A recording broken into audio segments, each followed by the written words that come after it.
विष्णुदेव साय को छत्तीसगढ़ बीजेपी की कमान सौंप दी गई है। विधानसभा चुनाव के बाद लंबे समय से छत्तीसगढ़ में बीजेपी अध्यक्ष बदले जाने की बात चल रही थी, जिस पर पार्टी के केंद्रीय नेतृत्व ने अपना फैसला दे दिया है। जशपुर जिले के कासाबेल तहसील के एक छोटे से गांव बगिया में एक किसान परिवार से निकलकर विष्णुदेव साय पंचायत से होते हुए केंद्रीय मंत्री तक का सफर उन्होंने तय किया। उन्होंने रायगढ़ लोकसभा में 20 साल तक एक छत्र राज किया।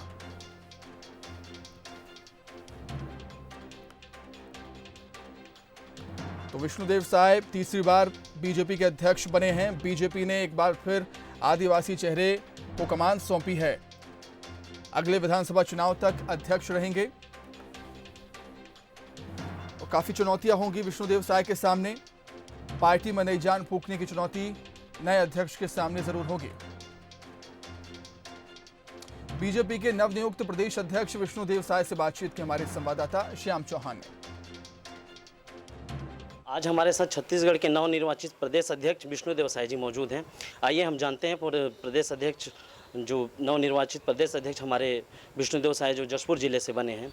सर, आपका बंसल न्यूज़ में बहुत बहुत स्वागत है और प्रदेश अध्यक्ष बनने के लिए आपको ढेर सारी शुभकामनाएं। जी धन्यवाद।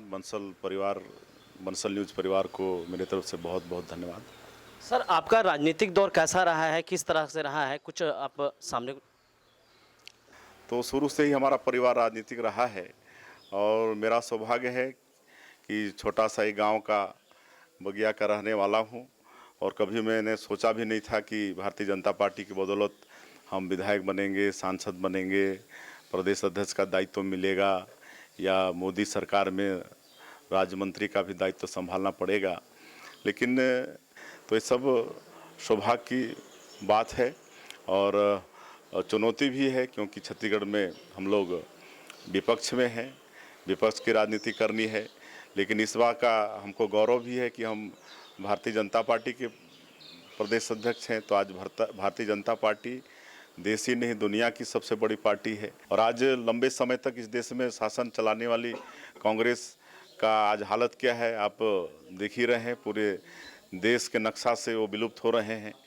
और जहाँ तक छत्तीसगढ़ सरकार की बात हम कहें तो एक लोक लुभावन घोषणा पत्र इनके तरफ से पिछले विधानसभा के चुनाव में आया और जिसके प्रलोभन में आके यहाँ की जनता मतलब सरकार में तो बैठाई, लेकिन आज एक साल में ही सरकार से निराश हो चुकी है और निश्चित रूप से आज पछतावा भी उनको हो रही है, क्योंकि 15 साल तक भारतीय जनता पार्टी की सरकार यहाँ अच्छा काम की थी। हो सकता है कुछ जगह हम लोग पीछे पड़े होंगे, लेकिन जिस तरह के लोक लुभावन वादे इन्होंने किए थे कांग्रेस वालों ने कि कर्जा माफ़ी करेंगे, धान का कीमत अच्छा देंगे, यहाँ से शराबबंदी कर देंगे, बेरोजगारों को बेरोजगारी भत्ता देंगे, लेकिन आज आप भी देख रहे हैं कि कहीं कुछ भी नहीं हो रहा है। सर, छत्तीसगढ़ में भाजपा का समृद्ध इतिहास रहा है, पर सर कार्यकर्ताओं में खासा निराशा देखने को दिखाई दे रही है। सर, इसके लिए आप क्या कुछ करेंगे, किस तरह का आपका पहल रहेगा? सर नहीं, कोई निराशा की बात यहाँ पर नहीं है। आप देखे होंगे कि विधानसभा चुनाव के बाद 6 महीने में लोकसभा का चुनाव आता है तो 11 में से 9 सीट फिर भारतीय जनता पार्टी जीत जाती है। उसके बाद भी और चुनाव आए, नगरीय निकाय के पंचायत के चुनाव आए, उसमें भी अच्छी सफलता मिली है। ठीक है, कांग्रेस रूलिंग पार्टी में है, पंचायत चुनाव नगरीय निकाय चुनाव में रूलिंग पार्टी का असर थोड़ा रहता है, तो उसके कारण से वो लोग भी सीट जीते, नहीं तो भारतीय जनता पार्टी की भी अच्छी पोजीशन है।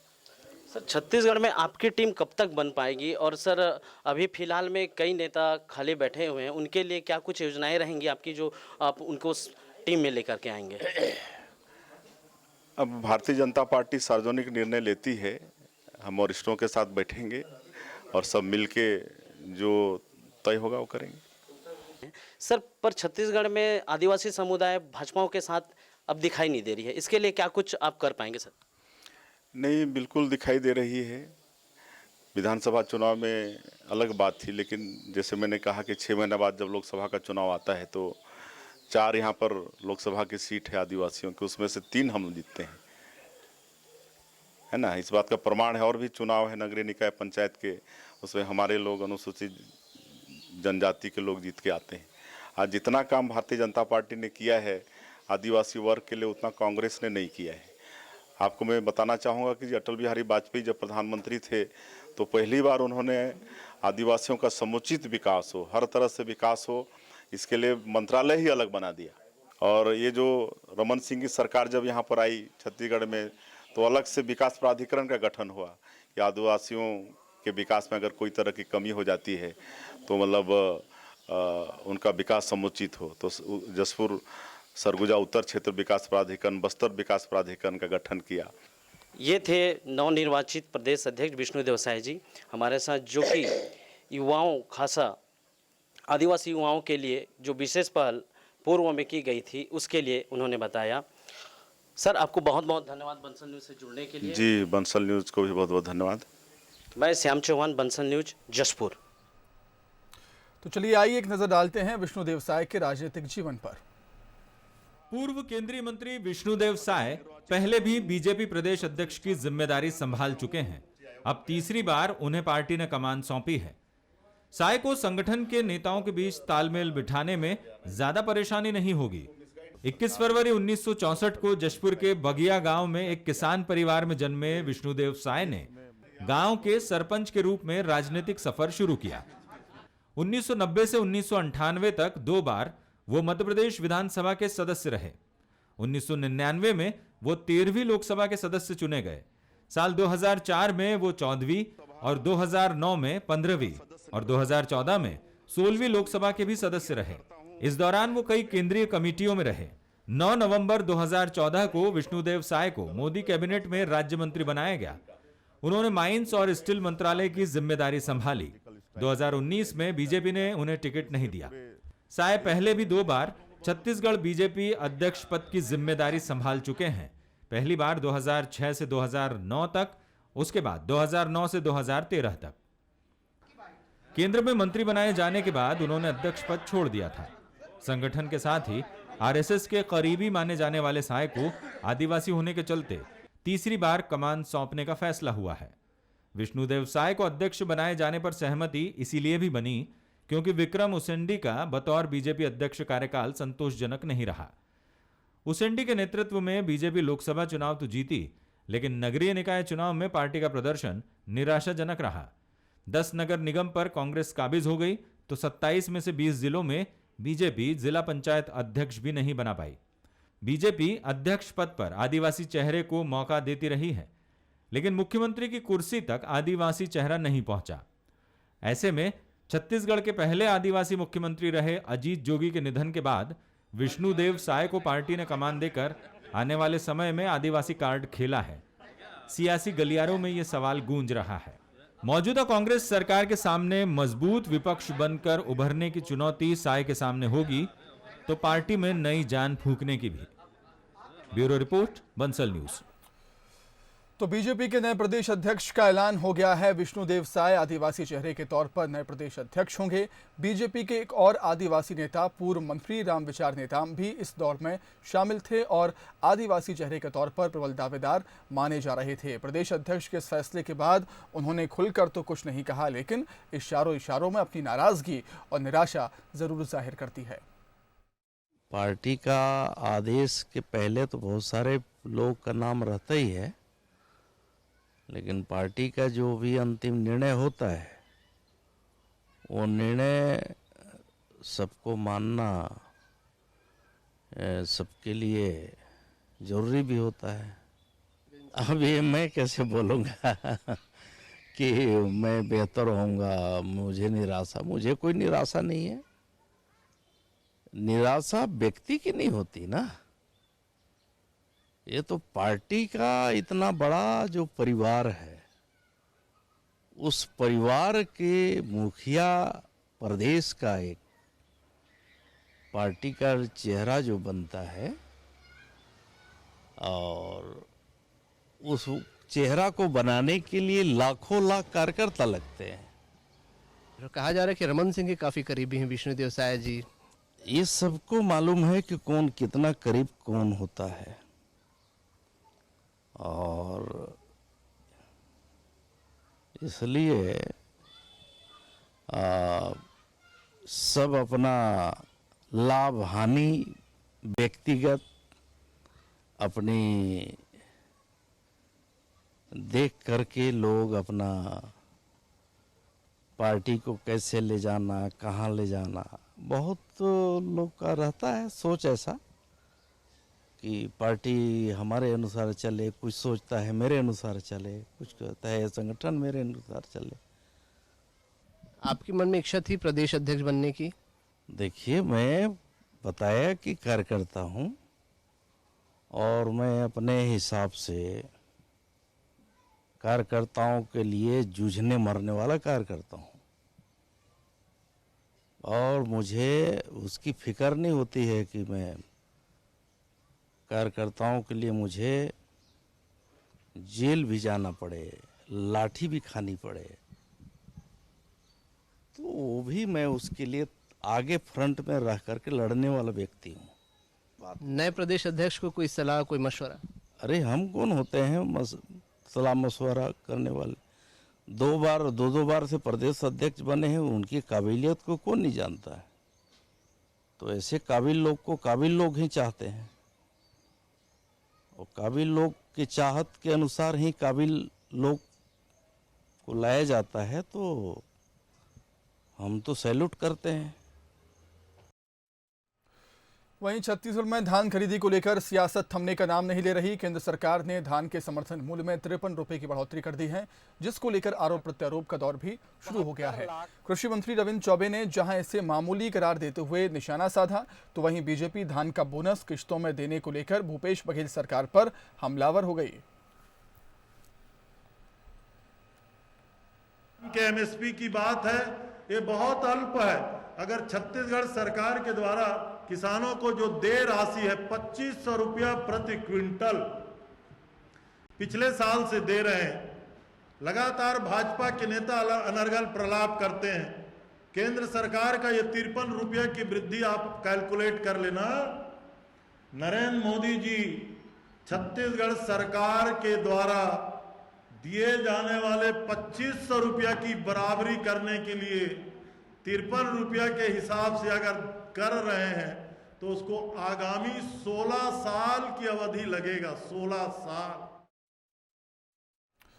धान के समर्थन मूल्य की इस लड़ाई में बीजेपी भी कूद पड़ी है। बीजेपी सांसद सुनील सोनी के मुताबिक भूपेश सरकार ने समर्थन मूल्य को लेकर किसानों से जो वादा किया था उसे निभाया नहीं गया।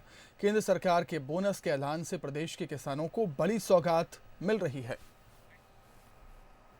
कोरोना के पहले विधानसभा में आपने पास किया है कि हम अंतर्राष्ट्रीय एक मुश्त देंगे। अभी 4 किस्त आपने बांध दिया। किसानों के साथ में आप छलावा कर रहे हैं कि आप देंगे कि नहीं देंगे, एक भ्रम पैदा हो गया है। मोदी जी ने पिछली सरकार के समय 200 रुपये समर्थन मूल्य बढ़ाया था, अभी आवश्यकता लगी फिर हमने समर्थन मूल्य बढ़ाया है। तो ये केवल केंद्र पे के आधार पर ही आप राज्य को नहीं चला रहे, दूसरी तरफ केंद्र को हमेशा आप कटघरे में खड़े कर रहे हैं और सवाल कर रहे हैं। लेकिन आप अपने अंदर से सवाल करिए खुद अपने आप से कि आप क्या कर रहे हो। कांकेर में आज जिला कांग्रेस कमेटी ने केंद्र सरकार पर जमकर बरसते हुए वादा खिलाफी का आरोप लगाया और प्रधानमंत्री मोदी से इस्तीफे की मांग की। एक प्रेस वार्ता को संबोधित करते हुए कांकेर विधायक शिशुपाल सोरी ने केंद्र सरकार के ऊपर कई गंभीर आरोप लगाए हैं। उन्होंने कहा है कि कोरोना काल में केंद्र सरकार ने मजदूरों के हित में कोई व्यवस्था नहीं की, इसीलिए आज पूरे देश के मजदूर परेशान हैं। उन्होंने कहा कि मोदी सरकार ने अपना कोई वादा पूरा नहीं किया है, ना ही 20 लाख करोड़ रुपए किसे दिए इसका पता नहीं है। उन्होंने आगे कहा कि केंद्र में भाजपा सरकार फेल हो चुकी है, इसलिए नैतिकता के आधार पर प्रधानमंत्री को अपने पद से इस्तीफा दे देना चाहिए। इस दौरान अंतागढ़ विधायक अनूप नाग, जिला पंचायत अध्यक्ष सहित अनेक कांग्रेस कार्यकर्ता मौजूद रहे। मोदी सरकार किन वादे से सत्ता में आया, क्या क्या जनता से वादे किए थे, उन वादों का क्या हुआ।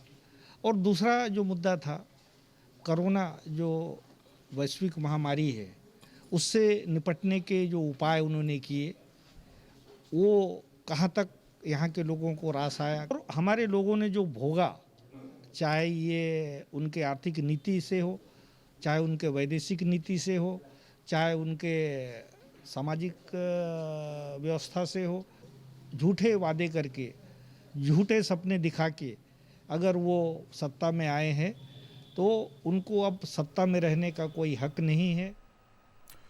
छत्तीसगढ़ में शैक्षणिक सत्र 2020-21 शुरू होने में अभी वक्त है, लेकिन इसकी तैयारियां शिक्षा विभाग ने अभी से ही शुरू कर दी हैं। खासकर कोरोना संक्रमण के चलते नए सिरे से तैयारियों को अंतिम रूप दिया जा रहा है।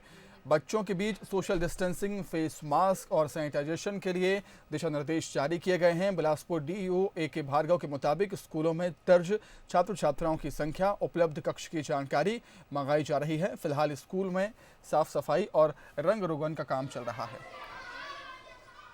जो नया शिक्षा सत्र है वो काफ़ी चुनौती भरा है। विभिन्न स्तरों पर इसकी समीक्षा हो रही है कि बच्चों का जीवन को शीर्ष मानते हुए निर्णय लिया जाना है और 30 जून तक जो स्थिति रहेगा छत्तीसगढ़ में, उसके बाद निर्णय लिया जाएगा कि 1 जुलाई से वर्तमान शिक्षा सत्र प्रारंभ हो सकता है अथवा नहीं। अनुदान प्राप्त शालाओं को ये निर्देश जारी किया गया है कि आवश्यक तैयारी करें। जहाँ जहाँ क्वारंटाइन सेंटर बना हुआ है उनको खाली कराने के बाद बड़ी मात्रा में स्वच्छता अभियान चलाया जाए। इस दिशा में समस्त प्राचार्यों को आवश्यक निर्देश जारी किया गया है और ये माननीय मुख्यमंत्री जी के द्वारा भी लगातार इसकी समीक्षा की जा रही है। रायपुर से खबर है, मनरेगा के कामों में छत्तीसगढ़ देश में पहले स्थान पर है। 2020 में अब तक 25,97,000 ग्रामीणों को काम दिया गया। 1,114 करोड़ का मजदूरी का भी भुगतान किया गया है। सीएम और पंचायत एवं ग्रामीण विकास मंत्री ने अधिकारियों को बधाई भी दी है।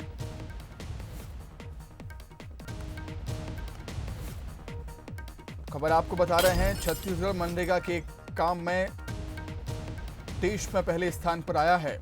2020 में अब तक 25,97,000 ग्रामीणों को काम दिया गया। साथ ही साथ 1,114 करोड़ का मजदूरी का भुगतान भी किया गया है। सीएम और पंचायत एवं ग्रामीण विकास मंत्री ने सभी अधिकारियों को इसके लिए बधाई दी। अधिक जानकारी के लिए बातचीत करेंगे हमारे विशेष संवाददाता मोहन तिवारी से। मोहन, इस घड़ी में, संकट की इस घड़ी में मजदूर काफी परेशान हैं और इसी बीच इस तरीके की खबर आना एक उपलब्धि है छत्तीसगढ़ के लिए। बिल्कुल, और खास तौर पर कोरोना संकट के दौरान जो रोजगार की समस्या ग्रामीण क्षेत्रों में हुई थी, उसे दूर करने के लिए एक बड़ा रास्ता जो था वो मनरेगा था। और मनरेगा में पूरे कार्य दिवस को पूरा करना और पूरे देश में नंबर बनाना छत्तीसगढ़ के लिए एक बड़ी उपलब्धि है। जो आंकड़े सामने आए हैं उसके मुताबिक छत्तीसगढ़ में 37% जो है वो कार्य छत्तीसगढ़ ने पूरा करते हुए प्रथम स्थान हासिल किया है और 2 महीने में करीब 5 करोड़ से अधिक का जो रोजगार है वो सृजन किया है। और ये सफलता जो है 175% के आसपास है, जो कि छत्तीसगढ़ के लिए एक बड़ी उपलब्धि है। अब जब सारे राज्य ग्रामीण क्षेत्रों में रोजगार देने के लिए मनरेगा पर निर्भर हो रहे हैं, वहाँ इस तरीके की सफलता प्राप्त करना, उपलब्धि हासिल करना एक बड़ी बात है। और छत्तीसगढ़ एक मॉडल के रूप में भी उभर कर सामने आ रहा है कि देश के बाकी राज्य भी इसी तरीके से अगर काम करें तो ग्रामीण क्षेत्रों में जो रोजगार की समस्या लॉकडाउन के दौरान उत्पन्न हो गई थी और होने वाली हो सकती है, तो वो दूर होगी। जी मोहन, आपका बहुत शुक्रिया तमाम बातचीत के लिए। तो संकट की इस घड़ी में एक छत्तीसगढ़ के लिए हम बड़ी सफलता, बड़ी उपलब्ध कहेंगे हम इसे, क्योंकि जिस तरीके से रोजगार का संकट लॉकडाउन के चलते सामने आया है, उसमें मनरेगा के कामों में छत्तीसगढ़ देश में पहले स्थान पर। बिलासपुर में एक 9 साल की बच्ची की मौत सैंपल रिपोर्ट आने से पहले ही पॉजिटिव पाई गई। अब सैंपल रिपोर्ट में बच्ची कोरोना पॉजिटिव मिली है, जिसके बाद उसके कोरोना से मौत की आशंका जताई जा रही है। बच्ची अपने परिजनों के साथ बीते दिनों इलाहाबाद से बिलासपुर वापस लौटी थी। यहां मस्तूरी इलाके में ही परिजनों के साथ क्वारंटीन उसे किया गया था, लेकिन इसी बीच बच्ची की तबीयत बिगड़ने लगी, जिसके बाद उसे सिम्स में भर्ती किया गया। यहां कोरोना के लक्षण को देखते हुए बच्ची का कोरोना सैंपल भी लिया गया, लेकिन रिपोर्ट आने से पहले, उससे पहले बच्ची को 30 मई को सिम्स से डिस्चार्ज कर दिया गया। बताया जा रहा है कि सिम्स से डिस्चार्ज करने के बाद अगले दिन 31 मई को बच्ची की मौत हो गई। नहीं, वो तो उसको और भी प्रॉब्लम था ना, हो सकता उसी कारण से मौत हुई उसकी। सीवियर एनीमिया था, वो उल्टी कर रही थी, खून की उल्टी हो रही थी, हेमेटोमेसिस थी, है ना, सिकलिंग है, ऐसा नहीं कह सकते आप, है ना। कोरोना पॉजिटिव अगर नहीं, ऐसा नहीं, बुखार आ रहा है, फीवर आ रहा है करके इसलिए लिया गया वो, है ना, लेकिन उनको और भी प्रॉब्लम था इसलिए, है ना। देश अब धीरे धीरे लॉकडाउन से अनलॉक 1 की तरफ बढ़ रहा है। इसी कड़ी में राजधानी रायपुर में कपड़ों का बाजार भी खुल गया। हालांकि कोरोना संक्रमण की आशंका के चलते दुकानदार और ग्राहक के कामकाज के तरीके में बदलाव आया है। जायजा लिया हमारे न्यूज एडिटर अभिषेक शुक्ल ने। लॉकडाउन के बाद से अब बाजार रायपुर में खुलने लगे हैं, दुकानें खुलने लगी हैं। कैसे दुकानों में गाइडलाइन के अंतर्गत काम हो रहा है, क्या कुछ चल रहा है, हमने जानने की कोशिश की। एक कपड़े के शोरूम में हम यहाँ पर। सर, गाइडलाइन के हिसाब से अब कैसे काम कर रहे हैं बदले स्वरूप में आप लोग? अभी कोरोना का महामारी को देखते हुए हमको कुछ गाइडलाइन दिया गया है। उसके अंतर्गत जैसे हम कोई भी कस्टमर हमारे दुकान में एंट्री करता है, उसके पहले स्कैनर मशीन है, इसका टेम्परेचर टेस्ट करते हैं। तो देखिए, थर्मल मशीन से पहले टेस्ट होता है, हम भी टेस्ट करवा लेते हैं। ये पैडल सैनिटाइजर मशीन है जिसके जरिए सैनिटाइज भी किया जाता है। ये देखिए, कुछ इस तरीके से ग्राहक सैनिटाइज करेंगे अपने आप को और उसके बाद आगे बढ़ सकते हैं। गाइडलाइन है कस्टमर मास्क पहन के आए, फिर भी कुछ कस्टमर नहीं पहने रहते हैं, तो उनके लिए हम स्पेशल मास्क रखे हैं जिसको फ्री में हम कस्टमर को प्रोवाइड करते हैं मास्क पहनने के लिए। कोरोना बीमारी को देखते हुए रेडीमेड में सबसे ज़्यादा लोगों को डर है, तो हम लोगों के लिए कुछ सुविधाएं हमारे यहाँ प्रोवाइड कर रहे हैं। जैसे हमारे यहाँ हर फ्लोर में 2 ट्रायल रूम है, तो ये 24 घंटा ये ट्रायल रूम में ही टंगा हुआ रहता है। नेक्स्ट डे हम इसको निकालते हैं, हमारे पास फ्यूजिंग मशीन है, इसको फ्यूज किया जाता है, फिर ट्रायल के लिए रखा जाता है। शोरूम में 4 फ्लोर है टोटल। एक फ्लोर में हम एक साथ 3 कस्टमर को अलाउ करते हैं, क्योंकि सोशल डिस्टेंस जैसे 1.5 मीटर का डिस्टेंस रहना चाहिए, उस हिसाब से 3 कस्टमर को अलाउ करते हैं। और स्टाफ भी हमारे एक काउंटर में 3 स्टाफ ही रहते हैं। नुकसान तो ऐसा है कि व्यापारी अगर नुकसान हिसाब करेगा तो अभी वो चल ही नहीं सकता, क्योंकि नुकसान तो बहुत भारी नुकसान है। क्योंकि हमारा जो साल भर का सीजन होता है वो अप्रैल और मई महीना होता है, क्योंकि शादियों का हम लोग स्पेशली शादियों के कपड़े डील करते हैं। व्यापारी भी बहुत समझदारी के साथ काम कर रहे हैं, गाइडलाइंस के मुताबिक काम कर रहे हैं और नए बदले स्वरूप के हिसाब से उन्होंने व्यवस्थाएं भी कर ली हैं और ग्राहकों का पूरा सपोर्ट मिल रहा है। हालांकि उनका सीजन का वक्त था और बड़ा नुकसान इन्होंने खाया है। इनको उम्मीद है अगले साल ही इसकी भरपाई हो पाएगी, इस साल तो मुश्किल है। कैमरामैन योगेश के साथ अभिषेक शुक्ल, बंसल न्यूज, रायपुर। वहीं छत्तीसगढ़ में उच्च शिक्षा की परीक्षा को लेकर सरकार ने बड़ा फैसला लिया है। अंतिम वर्ष को छोड़कर बाकी की परीक्षाएं नहीं होंगी। कॉलेज के विद्यार्थियों को जनरल प्रमोशन नहीं मिलेगा। ग्रेजुएशनल और पोस्ट ग्रेजुएशनल में होगा आंतरिक मूल्यांकन। असाइनमेंट और आंतरिक मूल्यांकन के आधार पर ही अंक दिए जाएंगे। विद्यार्थियों के लिए परीक्षा देने का विकल्प भी खुला रखा है। उच्च शिक्षा मंत्री उमेश पटेल ने फैसले की जानकारी दी है। निजी परीक्षार्थियों की परीक्षाएं कोरोना काल के बाद होंगी। कॉलेज में प्रवेश की प्रक्रिया सीबीएसई के नतीजों के बाद होगी। सिर्फ परीक्षा का जो तरीका है उसको बदला है। इस पूरी गाइडलाइन को बनाने के पीछे हम लोगों ने 2 चीज़ों को मेजर ध्यान रखा। एक कोविड-19 से बच्चों की सुरक्षा, स्टूडेंट की सुरक्षा, और साथ ही साथ स्टूडेंट के भविष्य की सुरक्षा। तो हम लोगों ने यूजीसी और एआईसीटी की गाइडलाइन को सामने में रखते हुए हमने जो वीसी की कमेटी बनाई थी उनके विचारों को लेते हुए अलग अलग वीसीज जो हमारे रिटायर्ड हैं, प्रोफेसर्स हैं, स्टूडेंट हैं, उनसे बात करके फिर हमने ये गाइडलाइन बनाई है ताकि जनरल प्रमोशन भी ना हो और बच्चों को सुरक्षित भी रखा जा सके। इसलिए ये नया पैटर्न बनाया है। क्या सिस्टम होगा?